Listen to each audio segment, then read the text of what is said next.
OK, très bien. Donc, bienvenue dans cette vidéo pour les explications sur la pureté radionucléidique. En fait, c'est le contrôle de qualité qu'on va faire sur les LUA maintenant.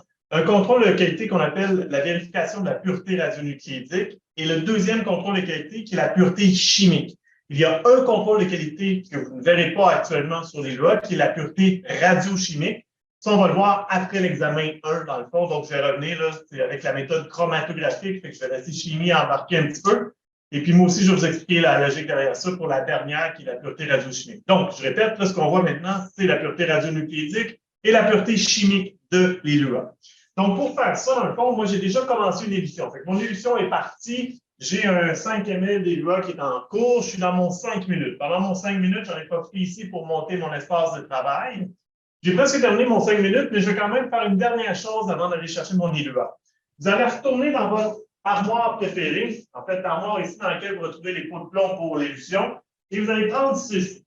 Ceci, on va appeler ça un filtre de plomb. Donc, en fait, c'est un filtre pour laisser passer certaines radiations. On en reparlera en théorie par rapport à ça. Le filtre de plomb, vous allez être obligé, et oui, de l'asperger d'alcool pour le remplir sous le PS, bien entendu. Et vous devez l'asperger, mais de façon séparée. Donc, en premier, le support et l'électricité. Après ça, vient asperger l'intérieur de mon filtre de plomb et je vais aussi asperger l'intérieur de la deuxième section et l'extérieur de mon filtre de plomb. Donc, intérieur et extérieur, que je dépose délicatement. Donc, par rapport à ça, vu qu'il me reste encore du temps, je n'ai pas vraiment besoin de mon écran plombé, là, c'est pas respectif. Donc, vu qu'il me reste encore du temps, ce que je vais faire pour commencer, c'est faire la mesure ici. On va faire la mesure de ce qu'on appelle le molybdène 99. En fait, je vais mesurer en premier le bruit de fond du molybdène 99. Donc, je viens retirer carrément le panier que j'enlève, je le laisse de côté. Je viens prendre mon filtre de... Si j'ai fait les sorties, donc si je sors, on réalise. Oh, c'est fait. J'asperge mes mains. Voilà. J'attends mon 30 secondes et puis après ça, dans le fond, je viens tout simplement refermer. Ça, je peux le faire même pendant 30 secondes, à vrai dire.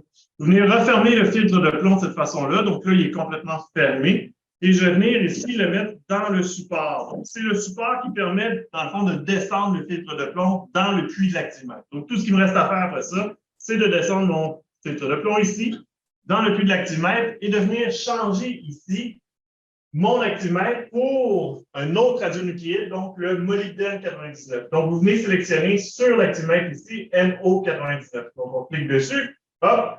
Là, ça vous donne une lecture. Vous prenez en note cette lecture-là. C'est le bruit de fond molybdène. Donc, dans le fond, cette lecture-là va vous donner. Donc, là, j'ai 0. Donc, 0, c'est 0. Donc, quand on a 0, c'est 0. Oh, j'ai 0.001. Bon, ça ne change pas grand-chose, vous suivez. Donc, c'est vraiment ça que vous allez venir mesurer, tout simplement, l'activité de votre molybdène, de votre bruit de fond, pardon, de molybdène 97. Une fois que ça c'est fait, bon, vous pouvez retourner dans votre puits, vous allez chercher votre filtre de plomb, vous le sortez et vous le conservez de côté. On est rendu à l'étape d'aller chercher notre ELUA, donc on va chercher notre ELUA. Bien entendu, j'ai mon bactéricide, mon ELUA, je réponds mon ELUA comme vous l'avez déjà vu, fait qu'on vient là-dessus. Hop, le bactéricide est désinfecté, puis je les pose de l'eau et puis à la Voilà. Donc, j'ai mon ELUA, je suis prêt à commencer. Vous allez bien entendu, comme d'habitude, désinfecter l'ELUA avant de rentrer. Et le premier contrôle qu'on va faire maintenant, c'est un contrôle visuel. Pour le contrôle visuel, bien entendu, vous pouvez le faire avec des pinces à long manche et puis extraire la fiole avec des pinces à long manche. Et puis par la suite, tout simplement, aller. Je vais l'avoir, excusez-moi, je ne suis pas préparé dans l'installation du vent. Donc, dans le fond, extraire la fiole et puis par la suite, tout simplement aller la regarder. Ah, ben, c'est ça, un contrôle visuel. Donc, si moi, je fais mon contrôle visuel ici, avec mon filtre de plomb, c'est un petit peu différent. Donc, je vous montre en fait qu'on fait de cette façon-là. Je viens tout simplement balancer ma fiole entre le filtre de plomb et finalement mon pot de plomb. Et là, je m'assure de bien voir finalement que j'ai un liquide qui est clair et limpide, donc qui laisse passer la lumière clairement et qui n'est pas plein de particules ou de quoi que ce soit d'anormal. Une fois que ça c'est fait, vous voyez que j'ai laissé la fiole des doigts dans le filtre de plomb. Je referme le filtre de plomb et je viens déposer celui-ci à nouveau dans l'activimètre. Ça va vous donner la lecture de technicium, la lecture de molybdène 99. Donc ça, ici, j'ai mesuré dans le fond mon activité de molybdène 99. Donc dans le fond, ici, sur mon activimètre, j'aurais une activité qui apparaîtrait, là, mon petit matériel n'est pas radioactif, c'est sûr que ça ne donne rien, mais disons que j'aurais une activité qui serait de 0.004 mégabecquerels. Donc, c'est toujours des activités relativement faibles. Par exemple, 0.004 mégabecquerels, c'est 4 kilobecquerels. Moins un bruit de fond de 1 kilobecquerel, ben, j'arriverai à ce moment-là à 3 kilobecquerels d'activité pour mon molybdène 99 dans la formule qui est spécifiée à votre avis. Donc, une fois que la mesure est faite, vous laissez l'activomètre stabiliser. Tout c'est terminé, vous faites ramener votre fiole du filtre de plomb vers votre fiole de prélèvement. Vous refaites la même chose dans le fond ici pour le retour. Vous n'allez pas en refaire le contrôle visuel, donc on va juste glisser la fiole dans le pot de plomb. Le contrôle visuel pourrait aussi être fait à cette étape-là, donc si vous l'avez oublié au départ, je faites le maintenant. Regarde. Et par la suite, dans le fond, tout ce qui va me rester à faire, c'est comme d'habitude d'aller prêter mon LILUA. Donc, vous faites l'étalonnage de LILUA par la suite, comme d'habitude. Donc, vous allez chercher votre 1 millilitre de LILUA. Vous n'oubliez pas de rentrer votre porte d'eau comme moi. Là, les caches. On se désinfecte les mains. On attend 30 secondes. Faites comme d'habitude, vous ouvrez votre fiole. On vient désinfecter pendant 5 secondes. Donc, on désinfecte ici pendant une période de 5 secondes. Ni les 1, ni les 2, ni les 3, ni les 4, ni les 5. Objectif, merci. OK. Ma seringue était déjà prête. Je ne suis pas exprès de passer au-dessus. Et ma gaine aussi. Donc, je m'en en arrière de mon pot, comme ça. Je viens à ce moment-là ouvrir mon aiguille. Je n'ai pas besoin de laisser ça sur autre chose. Ici, plancher.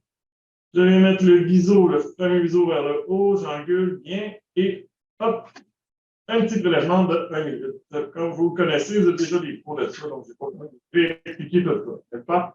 Donc, j'ai mon 1 millilitre, je suis content, je reviens ça, je récapitule, let's go. Donc, la prochaine étape, maintenant, dans le fond, ça va être de mesurer. Mais maintenant, on veut mesurer l'activité de ça. Bon, là, l'erreur qu'il ne faut pas faire, en fait, donc là, vous êtes en train de mesurer la concentration de l'ILUA. Donc, bien entendu, il faut que je fasse le changement de molybdène à technicium. Donc, vous venez peser sur technicium 97, c'est du technicium que vous mesurez. Vous prenez en note la concentration, vous multipliez pour l'activité totale, comme d'habitude, et vous complétez votre étiquette. Donc, jusque-là, pas de changement avec ce que vous avez fait jusqu'à présent. La différence maintenant va être celle-ci. Quand j'ai récupéré mon élua, ça, je peux le récupérer, bien entendu, pour faire un produit, ou encore, je vais le récupérer pour faire des contrôles de qualité. Et c'est ça qu'on va faire maintenant. En fait, vous allez remettre pas tous les LUA dans les LUA, vous allez remettre seulement une portion. En fait, vous allez garder environ 0.2 ml de votre LUA. Donc, dans le fond, le geste, c'est celui-ci. Vous faites simplement remettre un certain volume à l'intérieur de la fiole. Donc là, par exemple, j'ai prélevé 1. Donc, si je prélève 1, ben, je vais venir remettre dans ma fiole un volume de 0,8 ml. Donc, je vais conserver dans ma seringue 0,2 ml. N'est-ce pas? Oh, OK. 5. Hop, on fait ça. Et par la suite, vous venez tout simplement décaptionner, comme ceci, et vous remettez sans avoir besoin d'inverser. Quand on remet un volume sur une élection, on n'a pas besoin d'inverser. Donc, sans avoir besoin d'inverser, je remets 0,8, j'arrive à 0,2. Merveilleux. Avec ce 0,2 ml-là, je vais le conserver et je vais aller, dans le fond, faire mon contrôle de la pureté chimique d'un côté. Suivez-moi. OK, donc pour la vérification de la pureté chimique, dans le fond de l'ILUA, là, on est maintenant dans le labo intermédiaire, fait que c'est la même logique. Là, maintenant, je vais monter un espace de travail ici. C'est la première fois que vous faites ça, on va le refaire après ça pour la pureté radiochimique. Donc, en fait, tout ça pour dire que vous montez votre espace de travail ici. Donc, on vient chercher un piquet.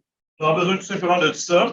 On aura besoin aussi d'un petit kit qu'on appelle le kit élimine nord-américain. C'est pas le même en Europe qu'ici. Donc, ici, dans le fond, on a une limite de 10 microgrammes par millilitre pour l'alumine. Donc, on utilise une méthode colorimétrique, tout simplement, pour évaluer s'il y a présence ou pas d'alumine. Donc, pour ce faire, dans le kit, vous allez retrouver un papier colorimétrique, donc qui va réagir à l'ion alumine, et une solution standard qui, elle, contient l'ion en quantité maximale, c'est-à-dire 10 microgrammes par millilitre. Donc, vous amenez ça ici. Vous devez voir, je n'ai pas de gants, rien, il n'y a rien de radioactif pour l'instant. Et un petit papier brun comme ça que vous pliez en deux. Parce que là, il y a des risques que vous contaminiez votre piquet et c'est plus facile à gérer, dans le fond, quand ça va sur le papier brun, n'est-ce pas? Donc, pour ce faire, il y a une petite pince ici, bien entendu. J'ai besoin d'une petite pince ici, dans le fond, parce que le papier ne doit jamais être pris avec les mains. Donc, en cas qu'on l'altère légèrement à cause des gras qu'on a sur nos doigts, Donc, pour éviter ça, dans le fond, on va toujours prendre une petite pince ici, comme ceci.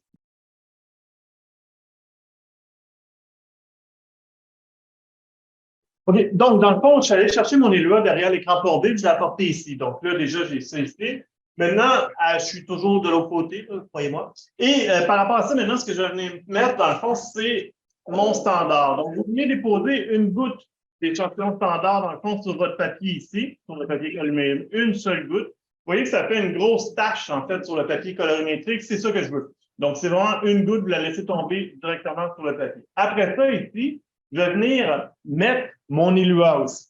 Combien d'élua tu vas mettre? Bien, dans le fond, il faut en mettre assez pour avoir le même diamètre d'élua que celui de la goutte du standard. Donc, dans le fond, je m'en vais ici avec mon élua. J'enlève, là, vous avez vu, je ne suis pas en milieu stérile. Là. Je suis ici, donc je n'ai pas d'inquiétude par rapport au milieu stérile.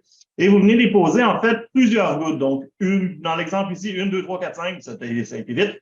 6, 7, 8. Bon, là, ça m'a pris dans ce cas-ci à peu près 7-8 gouttes pour avoir un diamètre qui est similaire à celui du standard. Donc, dans le fond, la grosseur de ma goutte est similaire à celle du standard. Là, vous voyez que ça fait de la contamination, c'est pour ça qu'on met un papier brun. C'est justement pour éviter ça. Fait que la goutte ici est pas similaire au standard. Ma goutte doit être plus pâle, en fait, que le standard. Et ça, on en reparlera en cours théorique là, par rapport à ça.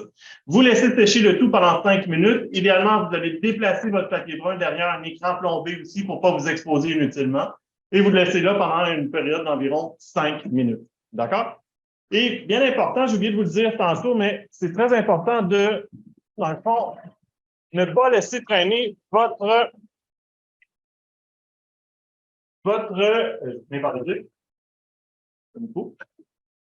filtre de plomb. Donc, dans le fond, c'est bien important de ne pas laisser traîner votre filtre de plomb sous le TS quand vous faites vos manipulations parce que vous risquez de le contaminer, parce que vous pouvez l'accrocher entre autres aussi. Donc, on vient vraiment le refermer une fois qu'on a terminé et on vient le resserrer. Donc, ça, on insiste là-dessus, n'oubliez pas. On le ressort, on vérifie la contamination et on le serre par la suite, mais on ne laisse pas sous le PS pendant toutes nos manipulations.